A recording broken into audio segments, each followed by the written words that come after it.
یوسف نے کہا کہ اللہ پناہ میں رکھے کہ جس شخص کے پاس ہم نے اپنی چیز پائی ہے اس کے سوا کسی اور کو پکڑ لیں،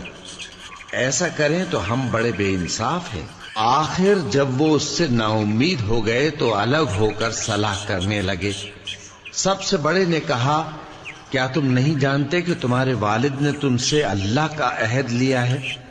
اور اس سے پہلے بھی تم یوسف کے بارے میں قصور کر چکے ہو؟ تو جب تک والد صاحب مجھے اجازت نہ دیں میں تو اس جگہ سے ہلنے کا نہیں، یا اللہ میرے لیے کوئی فیصلہ کرے، اور وہ سب سے بہتر فیصلہ کرنے والا ہے۔ تم سب والد صاحب کے پاس واپس جاؤ اور کہو کہ ابا، آپ کے صاحبزادے نے وہاں جا کر چوری کی، اور ہم نے تو اپنی دانست کے مطابق آپ سے اس کے لے آنے کا عہد کیا تھا، مگر ہم غیب کی باتوں کے جاننے اور یاد رکھنے والے تو نہیں تھے، اور جس بستی میں ہم ٹھہرے تھے وہاں سے، یعنی اہل مصر سے، اور جس قافلے میں آئے ہیں اس سے دریافت کر لیجئے،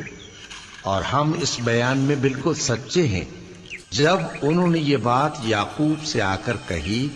تو انہوں نے کہا کہ حقیقت یوں نہیں ہے، بلکہ یہ بات تم نے اپنے دل سے بنا لی ہے، تو صبر ہی بہتر ہے۔